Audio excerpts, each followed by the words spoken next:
Shine tech మీ ఇంటిని మరింత అందంగా మార్చాలనుకుంటున్నారా? స్పెషల్ అట్రాక్షన్ తో పాటు లివింగ్ కి perfect solution. UPVC windows and doors, Bontada group.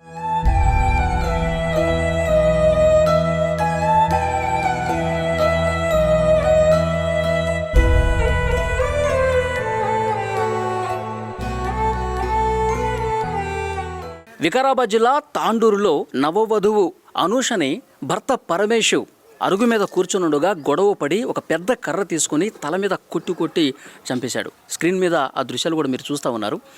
అయితే ఆ సమయంలో అతను కర్ర తీసుకున్నప్పుడు ఇంటి పక్కన ఉన్నటువంటి ఒక మహిళ ఆపే ప్రయత్నం చేసింది. ఎందుకయ్యా కొడుతున్నావు, ఎందుకు ఈ విధంగా చేస్తున్నావు అని చెప్పి ఆ కర్ర తీసుకొని వస్తున్నటువంటి పర్మిషన్ అడ్డుకుంది. ప్రస్తుతం అదే మహిళతో నేనున్నాను, ఆమె అభిప్రాయాలు తెలుసుకుందాం. అమ్మ, ఏంటి ఆ రోజు గొడవ చేయడానికి కారణం ఏంటి? ఎందుకు గొడవ? బండి మీదకి వెళ్ళి తోలుకొచ్చిండు, తాళం తీయమంటే తీయలేదు సార్, అంతే. ఇక బండి మీద తోలుకొచ్చిండు ఆమెని. ఓకే, తోలుకొచ్చి తాళం తీయంటే తీయలేదు ఆమె. ఇంటికి తాళమా? ఇల్లు తాళం తీయమంటే తీయలే. ఇక కర్ర తీసుకున్నాడు, కొట్టి నా పనికి పోయింది. ఇక కొడుతుండు కదా అని నన్ను దొబ్బేసిండు, 2 కొట్టిండి. ఇక నేను అంటే చాలాసేపు ఆ అరుగు మీద కూర్చున్న అప్పుడు అతను కూడా కూర్చున్నాడు, ఏదో గొడవ జరుగుతుంది, మాట్లాడుకుంటున్నారు. ఏంటి, దేని గురించి అది? తాళం తీయమనే తలిగిండు సార్, అంతే. అంతే. ఇక తాళము మాకు ఇచ్చిపోయిండాలి అమ్మ. తాళం ఇచ్చి నేను రిటర్న్ ఇడికి వచ్చినాక తాళం తీ అంటే అక్కడిక్కడ చూడు అట్టిగా కొట్టట్లుండని మధ్యలోకి పోయింది. 2 నన్ను కొడితే ఎంటకైనా ఇక అయిపోయా. ఇక కొట్టిండు. మిమ్మల్ని కూడా కొట్టాడా? నన్ను కూడా 2 కొడితే నేను వెనకైనా సార్. ఇక నన్ను ఇడిచిపెట్టిండు, ఇక ఆ పిల్లకి కొట్టిండు సార్. అంటే కొట్టేటప్పుడు అటు ఇటు చూస్తా ఉన్నాడు, ఏది దొరుకుద్దా అని. ఆ కర్ర చూసిండు, కర్ర దొరికింది, ఇక దాంతో కొట్టిండు సార్. 5-6 కర్ర పట్టుకున్నప్పుడు కూడా మీరు ఆపారు? ఆపిన నన్ను దొబ్బేసిండు సార్. ఇక దొబ్బినాక ఇక నేను వెనకైనా సార్ కొట్టిండు. ఇక నేను కింద పడ్డా, నన్ను దొబ్బితే ఇక కొట్టిడు. పానం పోయినాక కట్టెవాడేసిండు. ఇంకేం ఇక ఆ పిల్ల అడ్డం పడ్డా సార్. 5-6 కొడితే నాకు 2 పడ్డాయి, మళ్ళీ 6-7 కొట్టిండు సార్. కింద పడ్డది ఇక ఇంత కట్ట మీదకి. ఇప్పుడు ఏంది పరమేశ్వర్ ఎప్పుడు ఇట్లాగే గొడవ పడుతుండేవాడా? ఏంది సార్ ఇక లోపల ఇంట్లో పోయి చూస్తామా సార్? లోపల సంగతి తెలియదు మనకు.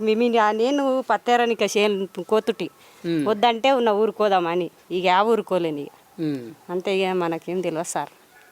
అంటే పెళ్ళైన దగ్గర నుంచి ఇదే రకమైనటువంటి గొడవలు అని చెప్తా ఉన్నారు కదా. ఇక వాళ్ళ ఇంట్లో పోయి చూస్తామా సార్ మనం? ఇంట్లో చూడలే, బయట గొడవ పడుతుంటారు కదా. బయట కొట్లాడేది తెలుస్తే ఇంటాం పోతాం, జరజాడం ఆడితే, కానీ అంతకుమించి మనకేం తెలియదు సార్. ఇక మొన్న చంపే ముందు రోజు ఒక 3 రోజుల ముందు కూడా ఇదే రకంగా కొడితే ఆ రోజు నేను చేయకపోయినా, అప్పుడు హాస్పిటల్కి తీసుకెళ్ళారంట కదా మొన్న. కొట్లాడింట కానీ నేను లేను ఆ రోజు. అంటే పరమేశ్వర్ వాళ్ళ అమ్మ వాళ్ళు ఎప్పుడు బయటికి వెళ్ళినా తాళం మీ దగ్గరికి ఇస్తారా? మా అత్తమ్మ ఉంటుంది, ఇచ్చిపోతారు సార్, అంతే. నేను ఆ రోజు ఉన్న ఇంటికాడ చూసిన, అంతే. నేను కూడా పత్తి నేను కోతుటి కూలి పోతాను, నేను కూడా ఇంటికాడ ఉండు కదా, కొడుతుండు కదా అని పోయినా, అంతే. కానీ ఇక అంతకుమించి మనకేం తెలియదు సార్. అంటే ఇప్పుడు అనూష అత్త మీ దగ్గరకు వచ్చి కూర్చుంటుందా ఇంట్లో? మీ అత్తమ్మతో మాట్లాడటం కానీ? ఎవరికి మాట్లాడదు మాకు అసలు, మేము మాట్లాడాం. అసలు ఈ గల్లీలో ఎవరితో కూడా మాట్లాడదంటగా, గొడవలు పెట్టుకుంటుంది అంటే? మేము మాట్లాడాం సార్ వాళ్ళతో అసలు, అంతే. అంటే మరి తాళం ఇస్తుంది కదా మీకు ఇంటికి వెళ్ళడం? అలా మేము మాట్లాడుకుంటూ కూడా ఆడ తలిగేసిపోతుంది. ఎక్కడ తగిలేస్తుంది? ఆడ తలిగేసిపోతుంది, అంతే. ఓకే, ఆ మూలకేసిపోతుంది. మేము మాట్లాడపో మేము లేకపోయినా కూడా మూలకేసిపోతా, తీసుకుపోతారు అలా, అంతే. ఇక అంటే అసలు ఏంటి ఇది, కారణం ఏంటి? ఇంత దారుణంగా కొట్టి చంపడానికి కారణం ఏంటి? వాళ్ళకెరక సార్, మనం ఇంట్లో పోయి చూస్తామా? ఎంతసేపు ఉంటాం చెప్పు? మనం బయట వాళ్ళము, బయట లొల్లి చేస్తుంది కదా అని పోతాం, అంతే. బయట జాడం ఆడితే కానీ ఇంట్లో పోయి చూస్తామా సార్? ఇంట్లో సంగతి వాళ్ళకెరక. అదే, వాళ్ళిద్దరూ ప్రేమించి పెళ్లి చేసుకున్న తర్వాత,